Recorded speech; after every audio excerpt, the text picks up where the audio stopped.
안녕하세요. 뉴스 속 날씨 김수현입니다. 요즘같이 춥고 건조한 겨울철에는 피부 질환으로 고생하는 분들이 많이 계시는데요.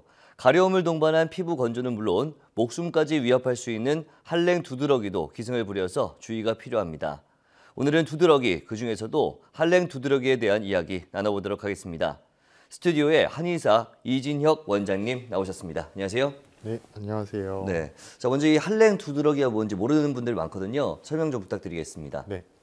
한냉 두드러기는 말 그대로 차가운 공기에 닿게 되었을 때 그 부위에 두드러기가 올라오면서 가렵고 따가운 것을 말합니다. 겨울철에 차가운 곳에 있을 때 두드러기가 올라오는 경우도 있지만 대부분 차가운 곳에 있다가 따뜻한 실내로 들어오면서 이제 온도가 변화가 됐을 때 나타나는 경우가 많으신데요. 한냉 두드러기가 맞는지 알아보기 위해서는 간단한 방법이 있습니다.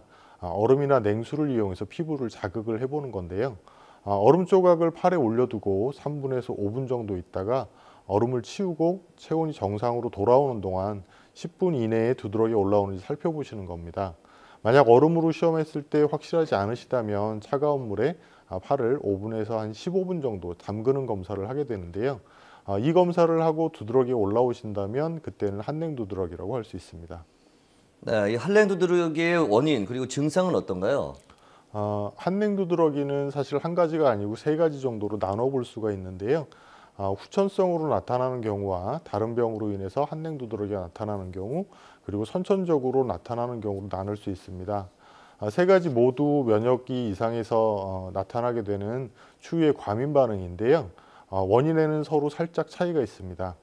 가장 일반적인 후천성으로 나타나는 경우는 감염이나 스트레스 등으로 인해서 시작되기도 하고요. 추위에 갑자기 자극이 되면서 시작되기도 합니다. 감염이나 스트레스는 면역 기능에 이상을 일으키게 되는데요. 면역 기능에 이상이 일어나면서 추위에 대해서 민감하게 반응을 하게 되는 거죠. 한의학적으로는 몸이 많이 차가워지면서 외부의 차가운 기운에 저항하지 못하는 상태로 보고 있습니다. 다른 질병으로 인해서 한냉 두드러기가 나타나는 경우는 일반적인 경우랑 증상이 좀 다른데요. 후천성인 한냉 두드러기가 1시간 정도 지나면 두드러기가 가라앉는 데 비해서 24시간 이상 두드러기가 지속되기도 하고 심한 경우에 피멍이 들기도 합니다. 이런 경우는 B형 간염이나 C형 간염 같이 원인 질환이 있는 경우가 많기 때문에 이런 경우에는 반드시 필요를 해주시는 것이 좋습니다. 선천적인 한냉 두드러기는 굉장히 드문 질환인데요. 가족들에게도 두드러기가 나타나는 경우를 볼 수 있습니다. 이 경우에는 유전적인 부분이 있기 때문에 앞에 두 가지와는 원인이 좀 다르다고 볼 수가 있죠. 사실 이 두드러기가 잠깐 부어오르고 또 가렵기만 하기 때문에 초기에 그냥 넘어가는 경우도 많은데 시간이 지났을 때 증상이 좀 심해질 수 있을 것 같습니다. 어떻습니까? 네. 두드러기 종류는 거의 모두 마찬가지인데요. 한냉 두드러기가 심하게 되면 과민성 쇼크 증상이 나타날 수 있습니다. 이 과민성 쇼크라는 거는 두드러기가 전신으로 심하게 나타나고요. 또 초기에는 식은땀이 나면서 피부가 가려워지고 식은땀으로 끈적거리게 됩니다. 그 이후에는 목이 마르고 얼굴이 창백해지거나 구역질이나 구토를 느끼게 되는데요. 여기서 더 가게 되면 어지럽거나 호흡이 가빠지기도 하고 혈압이 떨어지면서 의식을 잃게 됩니다.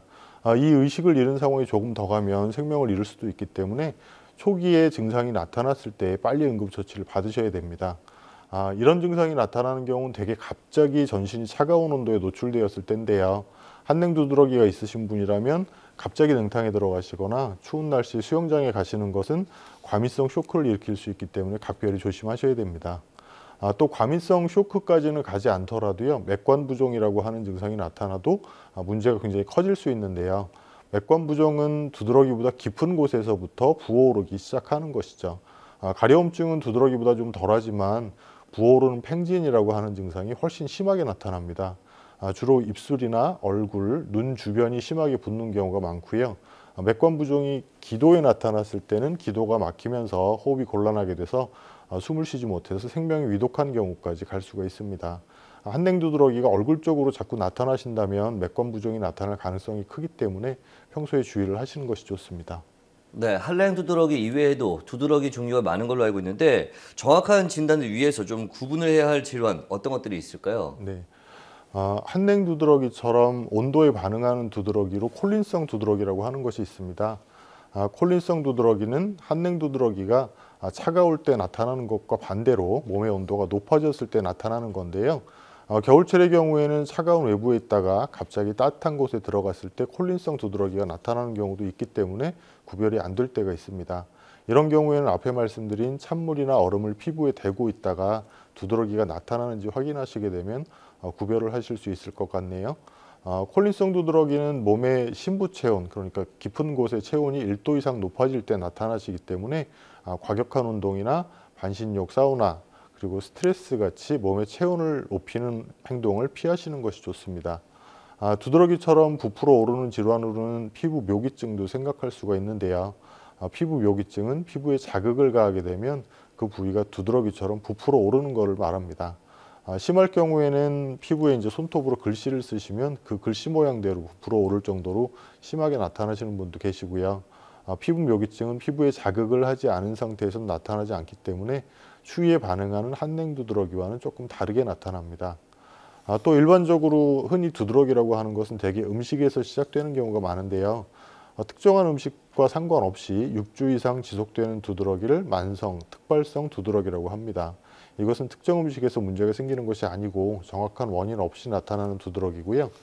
이런 경우에는 특별히 춥다고 나타나는 것이 아니고 저녁 때나 새벽에 주로 두드러기가 많이 나타나시는 것이 한냉 두드러기와의 차이점입니다. 네, 그럼 이 한랭 두드러기 치료는 어떻게 하면 좋을까요? 한냉 두드러기가 나타나면 가려움증이 생기고 부어오르기 때문에 이 증상을 완화하기 위해서 항히스타민제를 사용하는 경우가 많습니다. 항히스타민제는 증상을 이제 가볍게 해서 불편한 것을 줄여주긴 하지만 두드러기 자체를 치료하는 약은 아니고요. 통증이 나타날 때 진통제를 먹고 잠깐 통증을 피하는 것과 비슷한 상황이라고 보시면 됩니다. 증상 자체를 잠시 가라앉혀주는 역할을 하는 것이고요. 항히스타민제는 사람에 따라서 졸음이 오거나 입이 마르는 등의 부작용이 나타나기도 하고요. 오랫동안 사용하시게 되면 효과가 점점 약해지는 경우가 많습니다. 한의학적으로는 한냉 두드러기를 몸 안에 따뜻한 기운이 부족한 것으로 보는데요. 따뜻한 기운, 그러니까 흔히 말하는 양기라고 하는 것이 부족해서 피부에 침입하는 차가운 기운에 대항을 못하는 것으로 보고 몸 안의 양기를 보강하는 치료를 통해서 한냉 두드러기를 치료합니다. 이런 치료는 단순하게 가려움증과 부종을 치료하는 것이 아니고요.